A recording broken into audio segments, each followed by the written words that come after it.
বিএনপির কেরা উঠিছে, কেরা মানে কি আমরা জিগান না। ইলিয়াসের একটা ভিডিও আছে, শাওনের কেরা উঠিছে, আমি দেখি না ভিডিওটা, শুধু থাম্বনেল দেখেছি, তাই কেরা মানে আমি জানি না, কিন্তু কেরা কথাটা খুব পছন্দ হয়েছে। বিএনপির কেরাটা বোঝার জন্য আপনাকে না মেডিকেল সায়েন্স কই, হ্যাঁ আবার ডরায়েন না, সেটা খুব সহজ জিনিস। হাঙ্কারের শরীরে একটা রোগ প্রতিরোধ করার ক্ষমতা আছে, এটার ইংরেজিতে কয় ইমিউনিটি। এই ইমিউনিটি আছে জন্যই আমরা এত দূষিত পরিবেশে দূষিত খাবার খাইয়া নিত্যদিন রোগে ভুগি না।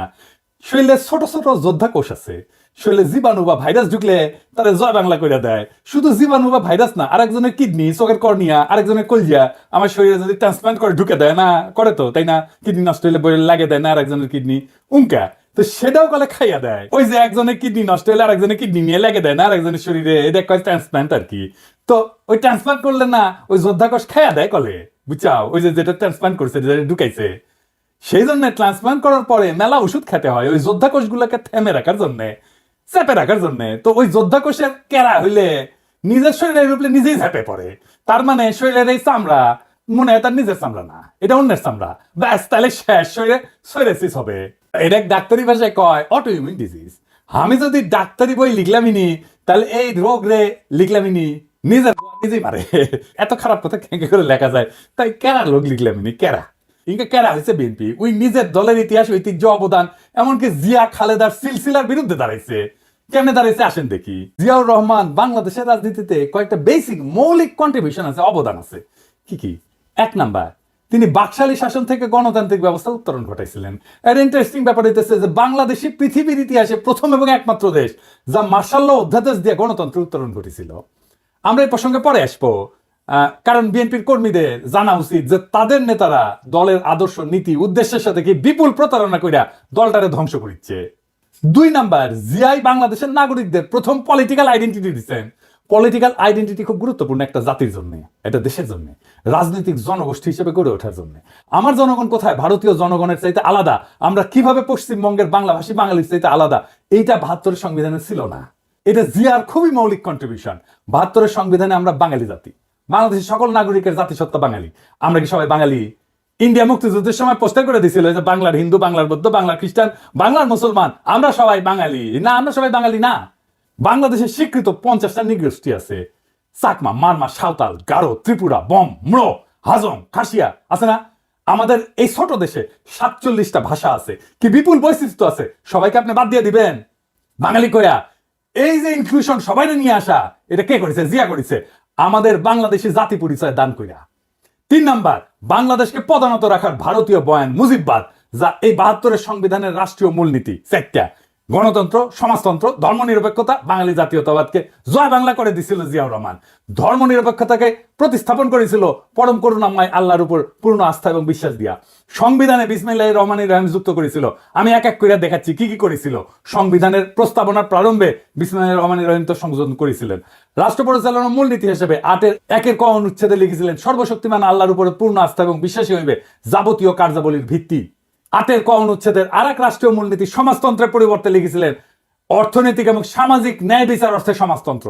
২৫-২ অনুচ্ছেদে রাষ্ট্র ইসলামী সংহতির ভিত্তিতে মুসলিম দেশগুলোর মধ্যে ভ্রাতৃত্ব সম্পর্ক সংহত, সংরক্ষণ এবং জোরদার করিতে সচেষ্ট হইবেন, এই মর্মে নতুন অনুচ্ছেদ সংযোজন করেছিলেন। ধর্মভিত্তিক রাজনৈতিক দল গঠনের উপরে সাংবিধানিক বাধা অপসারণ করেছিলেন, একদলীয় বাকশাল ব্যবস্থা বাতিল করেছিলেন এবং সুপ্রিম কোর্টের একটা মৌলিক এখতিয়ার পুনর্বলবৎ করছিলেন।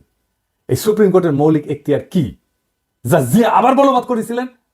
কি সেটা? খুবই গুরুত্বপূর্ণ, আসেন এটা বুঝে দেখি। এটা বুঝতে হইলে বাকশালের দুইটা জিনিস ভালো করে বুঝতে হবে। বাংলাদেশ নামের যে রাষ্ট্র ১৯৭১ তৈরি হয়েছিল, সেই রাষ্ট্রটাকে কার্যত ধ্বংস করে দেয় বাকশাল। বাকশাল কিভাবে মুক্তিযুদ্ধের মধ্যে দিয়ে গঠিত রাষ্ট্রকে ধ্বংস করেছিল? দুই ভাবে। এক, বাকশাল যে আইনে হয়, সেই চতুর্থ সংশোধনী আইন ১৯৭৫ সংবিধানের অনুচ্ছেদ ১১ সংশোধন করে বলা হয়েছিল, ইংরেজিত এটা, ইংরেজিত যেতে কইছে তাই ঠিকই কইছে, তাই না? এটা বাংলা করলে দাঁড়ায়, সংশোধনের আগে সংবিধানের অনুচ্ছেদে ১১তে লেখা ছিল যে প্রশাসনের সর্বস্তরে জনগণের নির্বাচিত প্রতিনিধিদের মাধ্যমে জনগণের অংশগ্রহণের কথা বলা ছিল। এটা বাতিল করে দেওয়া হলো। অর্থাৎ রাজনৈতিক নেতৃত্ব বা সোজা বাংলায় শাসক নির্বাচনের ক্ষমতা আর রাষ্ট্রীয় কাজে রাজনৈতিক জনগোষ্ঠী হিসেবে জনগণের অংশ নেওয়ার ক্ষমতাই থাকলো না। এই কাজটাই করেছিল হাসিনা, বিনা ভোট, নৈশ ভোট, দামি ভোট কইরা।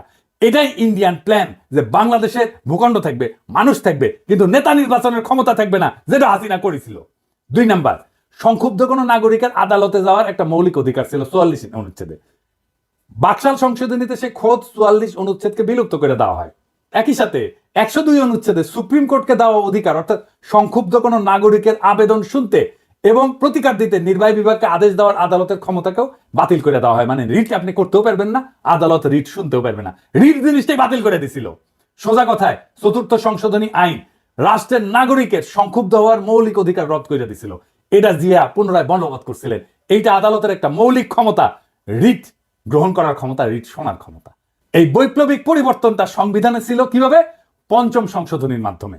এই যে যা যা জিয়া করছিল রাষ্ট্র গঠনের ক্ষেত্রে, তাই 5ম সংশোধনী। শুধু তাই না, জিয়ার শাসনের বৈধতা ছিল 5ম সংশোধনী। সেই 5ম সংশোধনী ছিল আওয়ামী লীগ সিপিবির গলার কাটা। তাই এইটার একটা ব্যবস্থা করেছে। কিভাবে? এটা বাদ দিতে পারলেই অবিকৃত বাকশাল ফিরে আসে। এটাই ছিল আওয়ামী লীগ সিপিবির প্রজেক্ট। ইনফ্যাক্ট এটা ইন্ডিয়ান প্রজেক্ট। 5ম সংশোধনী বাদ দিয়া দেয় হাসিনা আদালতের রায়। ওইটা মুন সিনেমা হলের মালিকানার রায়ের মধ্যে সামে 5ম সংশোধনী বাতিল করে দেয় হাসিনা। ফলে জিয়ার শাসন আইনত বাংলাদেশে এখনো অবৈধ। বিএনপি যদি জিয়ার সংবিধান চাইতো মানতাম, ওই জিয়ার সংবিধান থাকলে হাসিনার ফ্যাসিস্ট শাসন চালু করতে পারতো না। জিয়ার সংবিধান হচ্ছে 5ম সংশোধনীর সংবিধান, সেইটা বিএনপি চায় না, চায় 72-এর সংবিধান। নিজের ইতিহাস, নিজের ঐতিহ্যের বিরুদ্ধে দাঁড়াইতেছে বিএনপি। বিএনপির কেরা উঠিছে, তাই নিজে দাঁড়াইতেছে জিয়ার বিরুদ্ধে। এইবার বলেন, এই বিএনপি তৃণমূলের কর্মীরা আপনাদের আবেগের সাথে, জিয়ার রাজনৈতিক উত্তরাধিকারের সাথে আজকের বিএনপি বেইমানি করছে কিনা আপনি বলেন? কার জন্য করছে এটা জিজ্ঞেস করেন আপনাদের নেতাকে। কার সাথে সে জিয়ার রাজনৈতিক ঐতিহ্যের বিরুদ্ধে দাঁড়ায় মুজিববাদী সংবিধান, 72-এর সংবিধান রক্ষার জন্য উঠা পড়া লাগছে? আমারে বলে আমি বিএনপি বিরোধী। হইতেই পারি বিএনপি বিরোধী, কিন্তু বিএনপি তো জিয়া বিরোধী হয়েছে, আমি তো জিয়া বিরোধী না। আসুক বিএনপি নেতারা আমার সাথে বাহাস করতে এই ইস্যুতে, তাদের জবাব দিতে হবে কেন তারা জিয়ার সংবিধানকে ত্যাগ কইরা মুজিববাদী সংবিধান রক্ষায় নামিছে। বিএনপির সাথে আমার শুধু না, আপামর বাংলাদেশের জনগণের বিরোধের জায়গাগুলো শুনে রাখেন, বিএনপি নেতারা শুনে রাখেন, বিএনপি কর্মীরাও শুনে রাখেন। 1 নাম্বার, বিএনপি আওয়ামী লীগকে ভোটে আনতে চায়, আমরা এটা চাই না। 2 নাম্বার, বিএনপি মুজিববাদী সংবিধানকে রক্ষা করতে চায়, আমরা এটা ছুঁড়ে ফেলতে চাই। আমরা জিয়ার সংবিধান মাইনা নিতে রাজি আছি, কিন্তু কোনোভাবেই 72-এর মুজিববাদী সংবিধান মানব না। 3 নাম্বার, প্রথম আলো ডেইলি স্টারের পিঠ বাঁচাইতে আগায় আসা যাবে না। বিএনপি আগায় আসছে। প্রথম আলো ডেইলি স্টারের হোগা যারা চাটবে তাদের সাথে কোনো পীড়িত নাই, তাদের সাথে ঐক্য অসম্ভব। 4 নাম্বার, বিএনপিকে ভারত প্রেম ছাড়তে হবে। বিএনপি ভারতের সাথে 2019 সালে সম্পর্ক করতে গেছিল, পাত্তা দেয়নি ভারত।